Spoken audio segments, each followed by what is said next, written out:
ইহতাজ্জাতিল জান্নাতু one নার, আল্লাহ নবী বলেন জান্নাত এবং জাহান্নাম ঝগড়া লাগছে।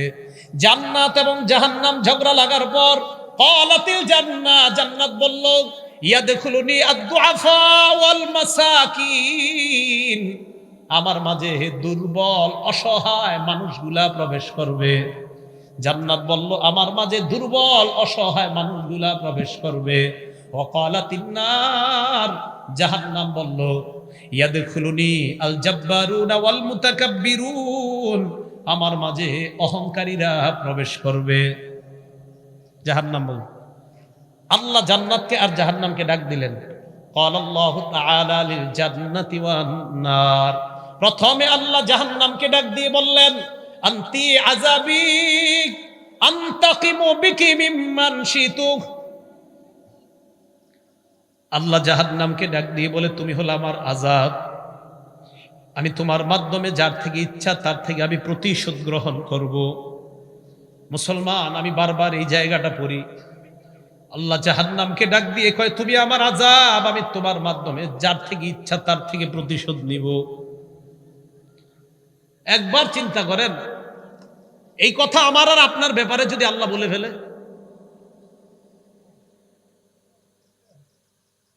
আল্লাহ যদি আমার আর আপনার ব্যাপারে বলে ফেলে জাহান্নামকে, এখানে তো আল্লাহ কারো নাম নেয় না। আল্লাহ বলছে তুমি হলে আমার আযাব জাহান্নাম, আমি তোমার মাধ্যমে যাকে ইচ্ছা যার থেকে ইচ্ছা তার থেকে আমি প্রতিশোধ নিব। জান্নাতকে ডাক দিয়ে বললেন আনতি রহমাতি আরহামু বিকি মান শিতু, তুমি হলো আমার দয়া, আমি তোমার মাধ্যমে যাকে ইচ্ছা তাকে দয়া করে তোমার মেহমান বানা দিব। আজকে রাত্রে থেকে একটু চিন্তা করেন, আল্লাহ জাহান্নামকে বলে তুমি আমার আযাব, আল্লাহ জান্নাতকে বলে তুমি আমার দয়া। আবার বলছি মুসলমান ভাইয়েরা, আল্লাহ জাহান্নামকে বলে তুমি আমার আযাব, আল্লাহ জান্নাতকে বলে তুমি আমার দয়া। এই জাহান্নাম, আমি তোমার মাধ্যমে যাকে ইচ্ছা তার থেকে প্রতিশোধ নিব। হে জান্নাত, আমি তোমার মাধ্যমে যাকে ইচ্ছা তাকে দয়া করে তোমার মাঝে প্রবেশ করাবো। প্রত্যেক দিন একটু চিন্তা করেন, আমি আপনি যেন ওই দ্বিতীয়টা রহমতের মধ্যে অন্তর্ভুক্ত হয়ে যাই। আল্লাহ আমাদের সকলকে যেন রহমতের ছায়ায় আমাদেরকে অন্তর্ভুক্ত করে জান্নাতের মেহমান বানায়। মুসলিম শরীফের একটা হাদিস শোনেন, হাদিস নাম্বার 196 নাম্বার হাদিস। ক্বালা রাসূলুল্লাহ সাল্লাল্লাহু আলাইহি ওয়াসাল্লাম, আল্লাহ নবী বলেন সালাসাতুন লা ইউকাল্লিমুহুমুল্লাহু ইয়াউমাল কিয়ামা ওয়া লা ইয়ানজুরু ইলাইহিম ওয়া লা ইউযাক্কিহিম ওয়া লাহুম আযাবুন আলীম। আল্লাহর নবী বলেন তিন ব্যক্তির দিকে আল্লাহ কিয়ামতের ময়দানে তাকাবে না, তিন ব্যক্তির সাথে আল্লাহ কথা বলবে না, তিন ব্যক্তিকে আল্লাহ পবিত্র বানাবে না, তিন ব্যক্তির সাথে আল্লাহ কথা বলবে না, তিন ব্যক্তির দিকে আল্লাহ তাকাবে না, তিন ব্যক্তিকে আল্লাহ পবিত্র বানাবে না। এক নাম্বার শাইখুন জানিন, বৃদ্ধ বয়সে যেই বৃদ্ধ ব্যভিচার করে তার দিকে আল্লাহ তাকাবে না, তার সাথে আল্লাহ কথা বলবে না, এই ব্যক্তিকে আল্লাহ পবিত্র বানাবে না। এক নাম্বার শাইখুন জানিন, বৃদ্ধ বয়সে যে জিনা করে ব্যভিচার করে, বয়স হয়ে গেছে, ওই বয়সে যে জিনা ব্যভিচার করে তার দিকে আল্লাহ তাকাবে না, তার সাথে আল্লাহ কথা বলবে না, তাকে আল্লাহ পাক রব্বুল আলামিন পবিত্র বানাবে না। দুই নাম্বার ওয়া মালিকুন কাজ্জাব, মিথ্যাবাদী শাসকের সাথে আল্লাহ কথা বলবে না, মিথ্যাবাদী শাসকের দিকে আল্লাহ তাকাবে না, মিথ্যাবাদী শাসককে আল্লাহ পবিত্র বানাবে না। এ হলো দুই নাম্বার। তিন নাম্বার ওয়া আইলুন মুস্তাকবির, অহংকারী দাম্ভিকের সাথে আল্লাহ কথা বলবে না, অহংকারী দাম্ভিকের দিকে আল্লাহ তাকাবে না, অহংকারী দাম্ভিককে আল্লাহ পবিত্র বানাবে না। একবার বিছানায় মাথা লাগায় চিন্তা করেন, আমার নাম যদি কিয়ামতের ময়দানে অহংকারী হয়ে যায়, আমার আল্লাহ আমার সাথে কথা বলবে না। আমার আপনার নাম যেন অহংকারী না হয়। আল্লাহ আমাকে আপনাকে এই সমাজকে অহংকার মুক্ত হয়ে, আমরা সবাই যেন অহংকার মুক্ত হয়ে কবরে যেতে পারি। আমি আপনি আমরা সবাই যেন জান্নাতে সবাই একসাথে আবার সাক্ষাৎ করতে পারি। আল্লাহ তৌফিক দান করেন। ভাই, অহংকার করা যাবে না। তাহলে বলেন তো, আবার প্রথম থেকে আসেন তো, কিবির কাকে বলা হয়? অহংকারের সাথে সত্যকে অস্বীকার করা। বলেন তো, কিবির কাকে বলা হয়? অহংকারের সাথে সত্যকে অস্বীকার করা। আল্লাহ আমাদের সকলকে সত্যকে স্বীকার করে মেনে নিয়ে আমরা যেন বিনয়ী হয়ে জান্নাতি মেহমান হতে পারি। আল্লাহ তৌফিক দান করেন। এবার আরেকটা হাদিস শোনেন, হাদিসটা মুসলিম শরীফের 5360 এবং 5361 নাম্বার হাদিস। নবীজি সাল্লাল্লাহু আলাইহি ওয়াসাল্লাম আজীব এক হাদিস শোনাইছে। ক্বালা রাসূলুল্লাহ সাল্লাল্লাহু আলাইহি ওয়াসাল্লাম, আল্লাহ নবী বলেন বাইনামা রাজুলুন ইয়াতাবাখতারু ইয়ামশি ফি বুরদাইন, এক ব্যক্তি একদিন রাস্তায় হাঁটতেছে দুইটা দামি চাদর গায়ে দিয়ে। এই জায়গায় একটু বুঝেন, দামি চাদর গায়ে দেয়া দোষের না, অহংকার এসে যাওয়া দোষের। বড় বিল্ডিং বানানো দোষের না, অহংকার এসে যাওয়া দোষের। নেতা হওয়া দোষের না, অহংকার এসে যাওয়া দোষের। বিশাল বড় কোটিপতি হয়ে যাওয়া দোষের না, অহংকার এসে যাওয়া দোষের। কথাগুলো বুঝে মনে থাকবে তো? দামি কাপড় পরিধান করা এটা দোষের না, কিন্তু অহংকার এসে যাওয়া এটা দোষের। এক ব্যক্তি রাস্তায় হাঁটতেছে, কয়টা চাদর গায়ে? দুইটা দামি চাদর। তো নবীজি বলেন সে যখন হাঁটতেছে ইয়াতাবাখতারু, অহংকার করে হাঁটতেছে। ফাআজাবাতহু নাফসুহু, মনে মনে তার নিজের অনেক বড় মনে হইতেছে, আরে আমার মতো এরকম চাদর আর এই এলাকার কে গায়ে দিতে পারে? ভাই এই কথাটা একটু মন দিয়ে শোনেন, নবীজি কি বলে? খাসাফাল্লাহু বিহিল আরদ, ওই মুহূর্তে আল্লাহ তারে জমিনের নিচে দাফন করে দিস। নবীজি বলেন ফাহুয়া ইয়াতাজালজালু বিহা ইলা ইয়াউমিল কিয়ামা, শোনো আমার উম্মত, এই ব্যক্তি কিয়ামত পর্যন্ত মাটির নিচে যেতেই থাকবে, যেতেই থাকবে, শুধু অহংকার করার কারণে। এখনো আমরা অনেকে অহংকার করে রাস্তার মধ্যে হাঁটি, জানেননি কেন আল্লাহ ধরে না? কারণ নবীজি আল্লাহর কাছে দোয়া করছে, আমার উম্মতকে একবারে ধ্বংস করে দিয়েন না। ওই নবীর দোয়া বারবার আমাদেরকে বাঁচায় দেয়। না হয় যেইভাবে অহংকার সুলভ কথা হয়, কর্ম হয়, আল্লাহর নবীর দোয়া না থাকলে ওই অহংকারীদেরকে আল্লাহ পানির মধ্যে ডুবায় মাটির নিচে দাফন করে মারতেন। যেইভাবে অহংকার সুলভ কথা আর আচরণ করা হয়, আল্লাহ চাইলে পারতেন। নবীর দোয়ার কারণে সবাই বারবার বেঁচে যাচ্ছে। তাহলে এই হাদিস দ্বারা কি বুঝলাম দেখেন তো? দুইটা দামি চাদর গায়ে দিয়ে অহংকার করে হাঁটতেছে। তাহলে পোশাক, দামি পোশাক পরা কি নাজায়েজ? বুঝে নেই, দামি পোশাক পরা নাজায়েজ। নাজায়েজ কোনটা? অহংকার। বড় বিল্ডিং বানানো হালাল টাকা দিয়ে, এটা কি নাজায়েজ? নাজায়েজ কোনটা? অহংকার। কোটিপতি হালাল পন্থায় হওয়া কি নাজায়েজ? অহংকার হেসে যাওয়াটা নাজায়েজ। এবার তিরমিজি শরীফের একটা হাদিস শোনেন, 2492 নাম্বার হাদিস, 2492 নাম্বার হাদিস তিরমিজি শরীফের। ক্বালা রাসূলুল্লাহ সাল্লাল্লাহু আলাইহি ওয়াসাল্লাম, আল্লাহ নবী বলেন, ইউহশারুল মুতাকাব্বিরুনা ইয়াওমাল কিয়ামাতি আমসাল আয-যুররি ফি সুওয়ারির রিজাল, কিয়ামতের ময়দানে অহংকারীদেরকে পিঁপড়ার মতো মানুষের আকৃতিতে উপস্থিত করা হবে। পিঁপড়ার মতো, পিঁপড়ার মতো অহংকারীদেরকে কিয়ামতের ময়দানে পিঁপড়ার মতো মানুষের আকৃতিতে উপস্থিত করা হবে। মানুষের আকৃতিতে উপস্থিত করার পর ইউসাকুনা ইলা সিজনিন ফি জাহান্নাম, অহংকারীদেরকে টানতে টানতে জাহান্নামের একটা জেলখানার দিকে নেওয়া হবে। ইউসাম্মা বুলাস, ওই জেলখানাটার নাম হলো বুলাস। বলেন কি নাম? জাহান্নামের একটা জেলখানা, নাম কি বলেন তো?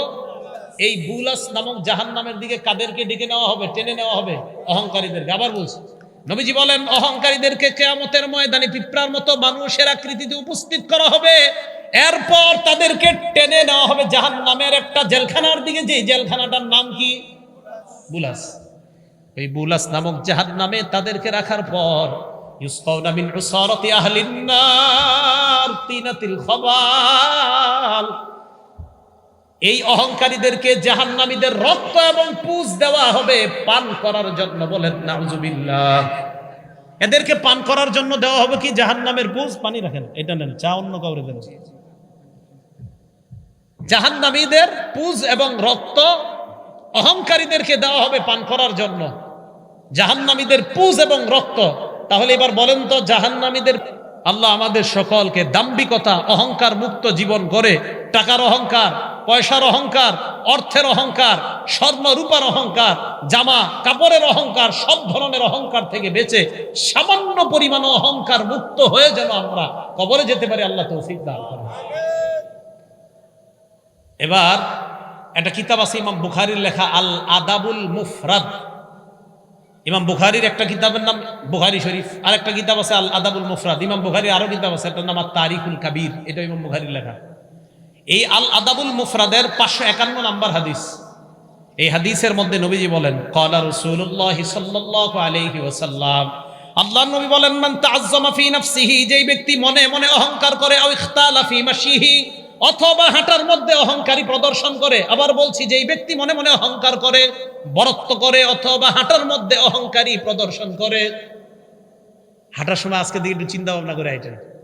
আমি মাটি দিয়ে হাঁটতেছি, নবীজি বলেন লাকিয়াল্লাহ ওয়া হুয়া আলাইহি গদ্বান, এই ব্যক্তি আল্লাহর সাথে সাক্ষাৎ করবে এমন অবস্থায় আল্লাহ তার উপর রাগান্বিত থাকবে। বলেন নাউজুবিল্লাহ। তাহলে আপনাদেরকে প্রশ্ন করি, আপনারা ইনশাআল্লাহ জবাব দিতে পারবেন আশা করি। অহংকারীদেরকে কিসের মতো জানি উপস্থিত করা হবে?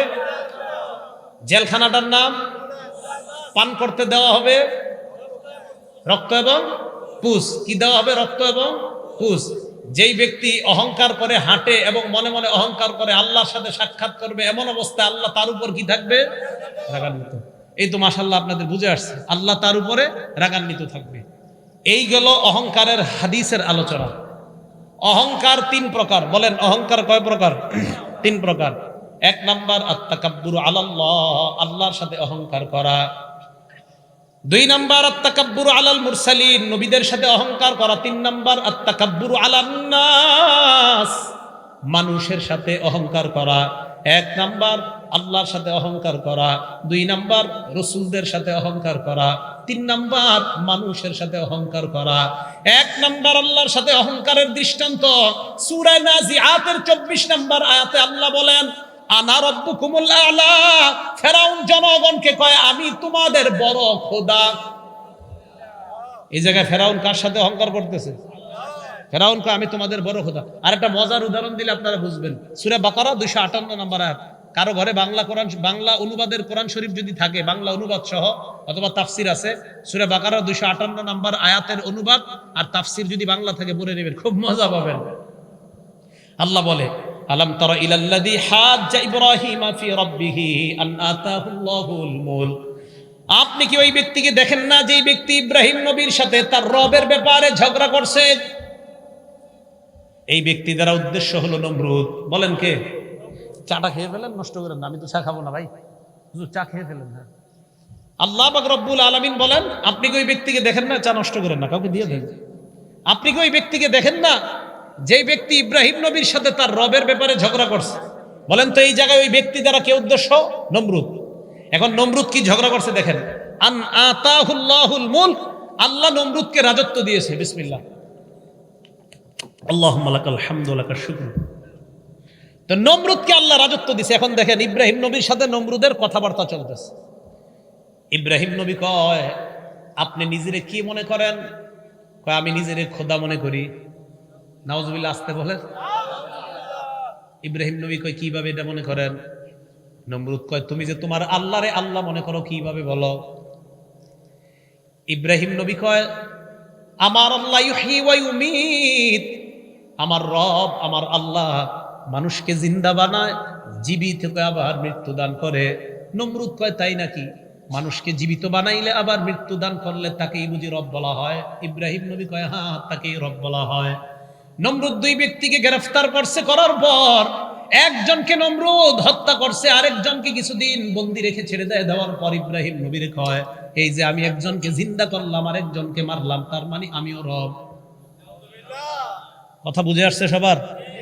নমরুদ ইব্রাহিম নবীরে কয় তোমার রব কিভাবে? তো ইব্রাহিম নবী বললেন রব্বিয়াল্লাযী ইউহয়ী ওয়া ইউমীত, আমার রব মানুষ জিন্দা করে, আমার রব মৃত্যু দান করে। নমরুদ দুইজনকে অ্যারেস্ট করে একজনকে ছেড়ে দিছে, আরেকজনকে বন্দি রেখে কয় কিছুদিন পরে ছেড়ে দিছে, আরেকজনকে মারছে। এই যে আমি একজনকে মারলাম আরেকজনকে জিন্দা ছেড়ে দিলাম, তো আমিও তো জীবিত করি, আমিও মৃত্যু দিই, আমিও রব। ইব্রাহিম নবী চিন্তা করে এটারে কিভাবে আটকান যায়। বুদ্ধি করে ইব্রাহিম নবী একটা কথা বললেন। কি বললেন?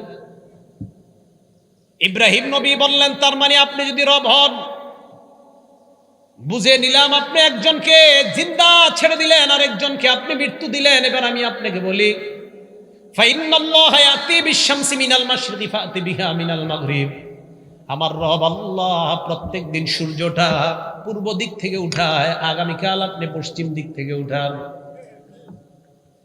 ফাবুহিতাল্লাযী কাফার, নমরুদ সাথে সাথে পরাজয় বরণ করে নেয়। আল্লাহু আকবার। তাহলে নমরুদ আল্লাহর সাথে অহংকার করে আল্লাহ হতে গিয়ে একজনকে ছেড়ে দিছে, আরেকজনের মাইরা কয় আমিও জীবিত করি, আমিও মৃত্যু দেই। ইব্রাহিম নবী কয় আল্লাহ তো পূর্ব দিক থেকে সূর্য উঠায়, আপনি একদিন পশ্চিম দিক থেকে সূর্যটা উঠায় দেখান। সাথে সাথে নমরুদ হেরে গেছে। নমরুদ আল্লাহর সাথে অহংকার করছে, শুধু এমন না, মক্কার কাফেররাও আল্লাহর সাথে অহংকার করছে। সূরা ফুরকানের 60 নম্বর আয়াত।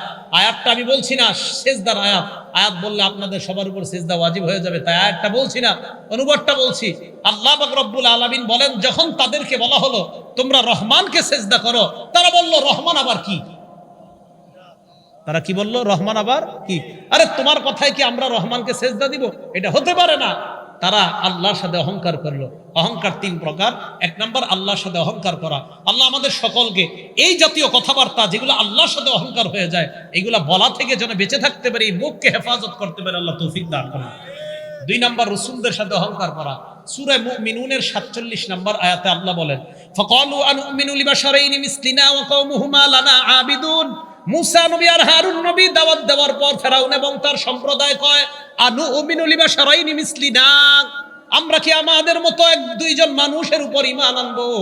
এই মুসা এবং হারুনের সম্প্রদায় আমাদের দাস, আমাদের খেদমত করে, আমাদের গোলাম, আমরা আমাদের মতো 2 মানুষের উপর ঈমান আনতে পারি না? বলেন নাউজুবিল্লাহ। সেম কথা কাফেররাও বলছে। কি বলছে জানেন? মুহাম্মদ মালি হাদার রাসূল ইয়াকুলুত তাআমা ওয়া ইয়ামশি ফিল আসওয়াক, এটা আবার কেমন নবী? এ খায়, আবার এই রাস্তায় হাঁটে, এ পানি পান করে, এ বাজারেও যায়, এটা আবার কেমন নবী? কাফেররা বলছে। তাহলে কাফেররা, ফেরাউন এবং তার অনুসারীরা মুসা আর হারুন নবীর উপর অহংকার প্রদর্শন করলো, ঈমান আনলো না। আমাদের মতো 2 মানুষের উপর কেন ঈমান আনলো? 3 নাম্বার মানুষের সাথে অহংকার করা। আল্লাহ আদমকে বানাইলেন, বানানোর পর ইবলিসকে বললেন সেজদা করো আদমকে। সূরা আরাফের 7-8 নম্বর আয়াতে, 11-12 নম্বর আয়াতে।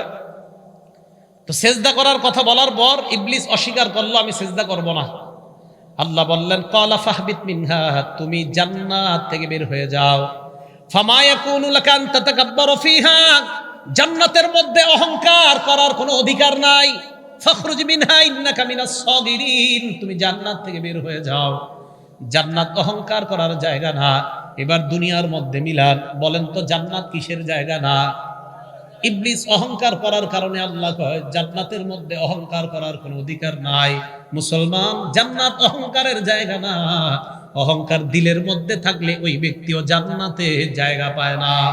এই জন্য অহংকার মুক্ত হয়ে দুনিয়া থেকে যাওয়া, কারণ অহংকার জান্নাতে থাকার জায়গা না। আল্লাহ বলে দিলেন, ফামা ইয়াকুনু লাকা আন তাতাকাব্বারা ফিহা, ইবলিস এই জান্নাত অহংকার করার শোভা পায় না, এটা অহংকার করার জায়গা না। অতএব এই আয়াত দ্বারা বোঝা যায় যারা অহংকার করবে এরা জান্নাতে থাকতে পারবে না, কারণ অহংকার জান্নাতে থাকার জায়গায় না। ভাই কথাগুলো বুঝে আসছে সবার? তাহলে অহংকার কয় প্রকার? 1 নাম্বার কার সাথে অহংকার করা? আল্লাহর সাথে ফেরাউন অহংকার করছে, নমরুদ অহংকার করছে। 2 নাম্বার রাসূলদের সাথে অহংকার করা, ফেরাউন তার সম্প্রদায়, মক্কার কাফেররা নবীদের সাথে অহংকার করছে। 3 নাম্বার মানুষের সাথে অহংকার করা।